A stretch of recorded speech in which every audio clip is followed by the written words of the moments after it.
ውድ አድማጮቼ ተመልካቾቼ እንዴት ሰነበታችሁ? ሰላም ጤና ይስጥልኝ። የጥገባው ይታይ ገላው እባላለሁ። ዛሬ በዋኖስ ላቦራቶሪ ሜዲሲን ዩቲዩብ ቻናላችን ቪታሚን ዲ ወደ ሰውነቶ እንዳይገባ እና ስራውን በትክክል እንዳይሰራ የሚከለክሉ 15 ድብቅ እንቅፋቶችን ቪታሚን ዲ ከቆዳ ወይም ከምግብ ተነስቶ ስራውን እስኪጀምር ድረስ ረጅም መንገድ ይጓዛል። በዚህ መንገድ ላይ እንቅፋት የሚሆኑ ብዙ ነገሮች አሉ። ከነዚህ 15 ነገሮች ውስጥ አንዱ የእርሶ ችግር ሊሆን ይችላል። ይህ ቪዲዮ የሁላችን ቪዲዮ ነው። ለእህቶቻችን፣ ለወንድሞቻችን፣ ለጎረቤቶቻችን እና ለሁላችን የሚሆን ቪዲዮ ነው። ታዲያ ይህን ቪዲዮ ተከታትላችሁ ስትጨርሱ አስተያየታችሁን በኮመንት መስጫው ላይ አስቀምጡልኝ። እንግዲህ ወደ 15ቱ ችግሮች ከመዝለቃችን በፊት በስድስት ዋና ዋና ነገሮች ከፍዬ ለማየት እሞክራለሁ። የምግብ መፈጨትና መመጠጥ ችግርን እንዳንድ ነገር እንወስደዋለን። የጉበትና የኩላሊት የመስራት ችግርን እንዳንድ እንወስደዋለን። የክምችትና የአኗኗር ዘይቤን እንዲሁ በዚህ ቪዲዮ አብረን እናያለን። ውጫዊ ተጽዕኖዎችና የዘር ውርስ ጄኔቲክስ የሚለውን በዘር የሚለውን ነገርም አብረን እናያለን። ሌሎችንም ዘርዘር ያሉ ነገሮችንም በዚህ ቪዲዮ አብረን እናይና እንመማርባቸዋለን። በመጨረሻ ፍሬ ነጥቦችን በማንሳት እናጠቃልላለን ማለት ነው። የምግብ መፈጨት እና መመጠጥ ችግር ያለበት ሰው የሚከተሉት ነገሮች ሲኖሩ በተለይ አንጀት ላይ ዋና ዋና ስራዎች የሚከናወኑት እዚያ ስለሆነ እዚህ ላይ ያሉትን ችግሮች ዘርዝረን እንጠቅሳለን። ቪታሚን ዲ ወደ ደሞ ውስጥ ለመግባት መጀመሪያ በአንጀቶ በኩል ማለፍ አለበት። ነገር ግን የሚከተሉት ችግሮች ካለቦ ቪታሚኑ በቆሻሻ መልክ ይወገዳል እንጂ ሰውነቶ አይጠቀምበትም። እነዚህ 8ቱ ችግሮች በአንጀት ውስጥ የሚገኙና አንጀት እነዚህ 8ቶች በገጠሙት ጊዜ የቫይታሚን ዲ መጠን በደማችን ውስጥ ያለውና ለስራ የተነቃቃው ቪታሚን ዲ ስለሚጠፋ ወይ ስለሚቀንስ እነዚህ ነገሮች መወገድ ወይም መሻሻል ወይም መቀረፍ አለባቸው። እስኪ አንድ ባንድ እንያቸው። አንደኛ የአንጀት መሸርሸር፣ ሁለተኛ የአንጀት መቆጣት፣ ሶስተኛ አልሰሬቲቭ ችግር ሲፈጠር፣ የኢንዛይም እጥረት ሲኖር፣ ቀዶ ጥገናም እንዲሁ ሲካሄድ፣ የፓንክሪያስ እብጠት ሲኖር፣ አጭር አንጀት ሲኖር፣ የባክቴሪያል ኢንፌክሽን በአንጀታችን ውስጥ እና በጨጓራችን ውስጥ በሚኖርበት ጊዜ የቫይታሚን ዲ ከአንጀት ተመጥጦ ወደ ጉበት መሄድ አይችልም። በዚህ ምክንያት የቫይታሚን ዲ እጥረት በደማችን ውስጥ ይከሰታል ማለት ነው። ከነዚህ ከ8ቱ ውስጥ በተለይ የኢንዛይም እጥረት ካለ 90% የሚሆነውን የቪታሚን ዲ የመመጠጥ ሁኔታ የሚያስቀረው የኢንዛይም እጥረት በአንጀታችን ውስጥ ሲኖር ነው። የአንጀት በእነዚህ ህመሞች መያዝ የአንጀት መጎዳት ይከሰታል። ቪታሚን ዲን ወደ ደም ስር እንዳይመጠጥ እና እንዳይገባ አጥብቀው ይከላከላሉ። እነዚህ 8ቱ አጥብቀው ይከላከላሉ። ይህን ተከትሎ ቪታሚን ዲ በአንጀት በኩል ከሰገራ ጋር ተቀላቅሎ አብሮ ወደ ውጭ ይወጣል። ይሄ ማለት ከፀሐይም ያገኘ ነው፣ ከምግብም ያገኘ ነው፣ ከሰፕለመንትም ያገኘ ነው፣ ወይም ከመድኃኒት ያገኘ ነው ማለት ነው። እንደባከነ ይቆጠራል። ስለዚህ ያ የወሰድነው ሁሉ እንደባከነ ይቆጠራል፣ እንደባከነ ይቀራል። ሌላ ሁለተኛው የኩላሊት እና የጉበት ችግር አካባቢ የሚፈጠሩ ችግሮችን ደግሞ እናያለን። ከዚያ በፊት ጉበትና ኩላሊት ቫይታሚን ዲን ወደ ሰራተኛ ወይም አክቲቭ ወደሆነ ቅርጽ መለወጥ አለባቸው። ይሄ የዘወትር ስራቸው ነው። ነገር ግን የኩላሊትን ብቻ ችግር ስናይ ያልታመመ ኩላሊት፣ ጤነኛ የሆነ ኩላሊት የጤነኛ ሰው ኩላሊት 3 ዋና ዋና ስራዎችን በመስራት ይታወቃል። አንደኛው ንቁ ወደ ሆነ ቅርጽ መቀየር የሚችል ነው ማለት ነው። ሁለተኛው የካልሲየም መመጠጥን መቆጣጠር የሚችል ነው ማለት ነው።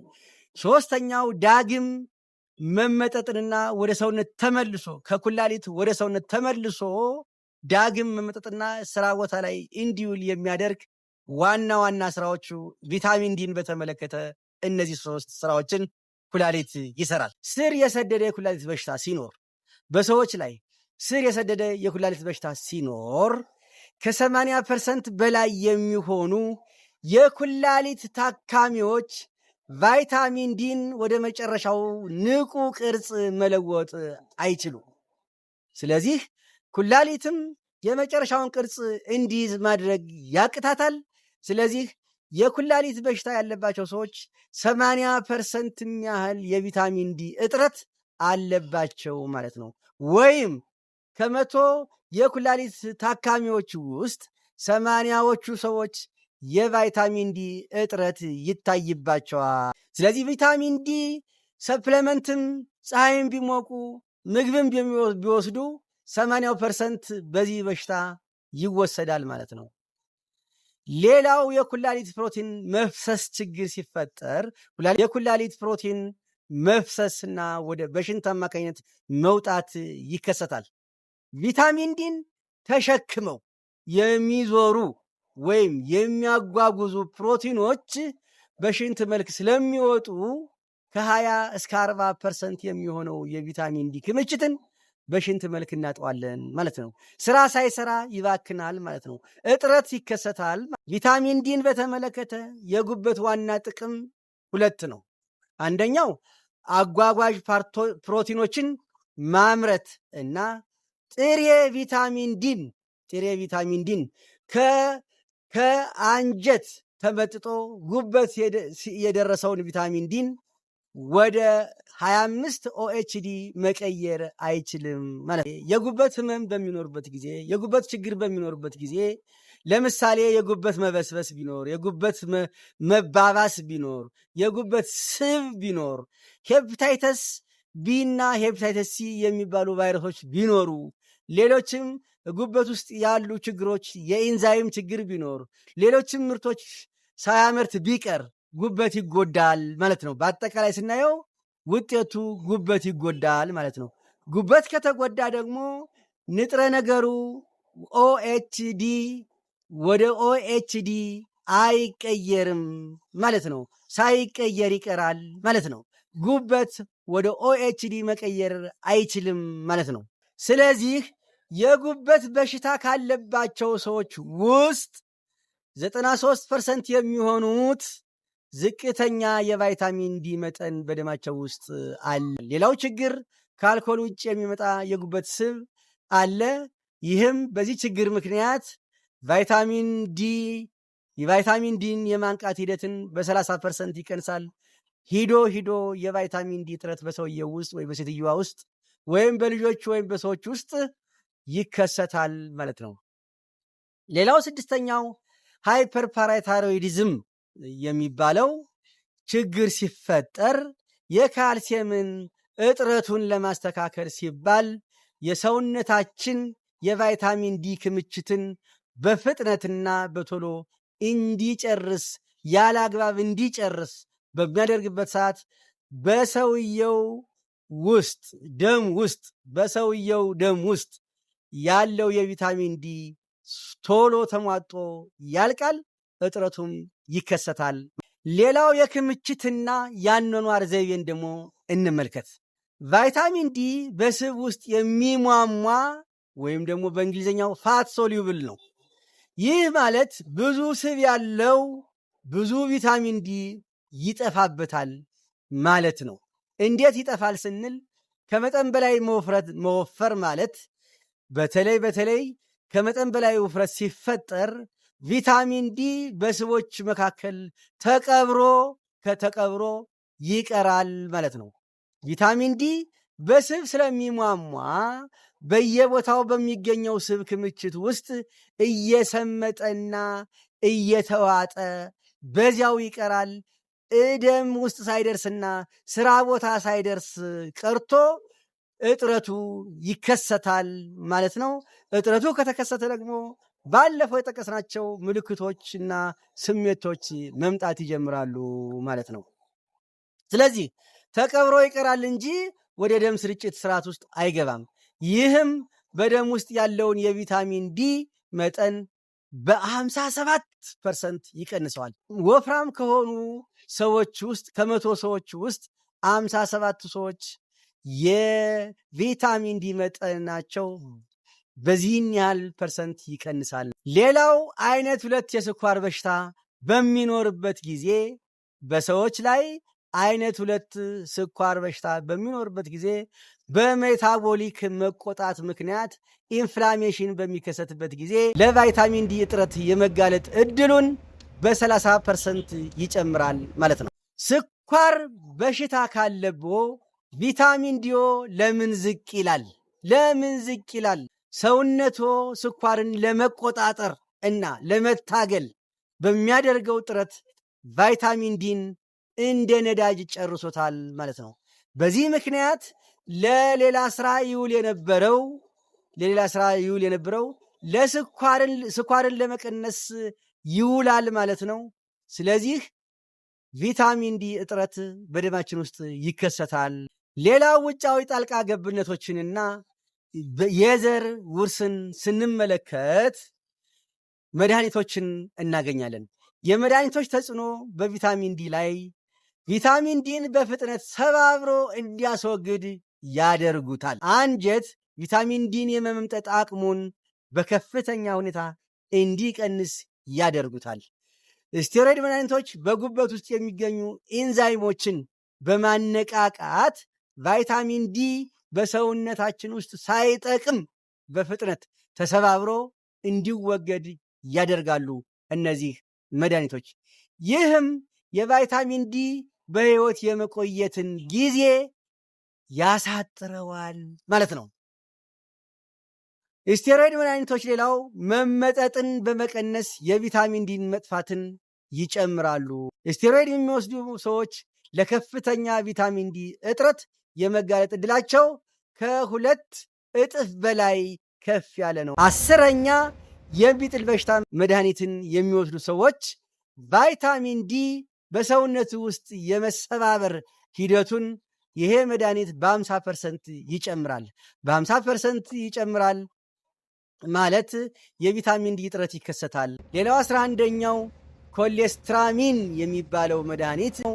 ኮሌስትራሚን የሚባለው መድኃኒት የኮሌስትሮል መቀነሻ መድኃኒት ነው።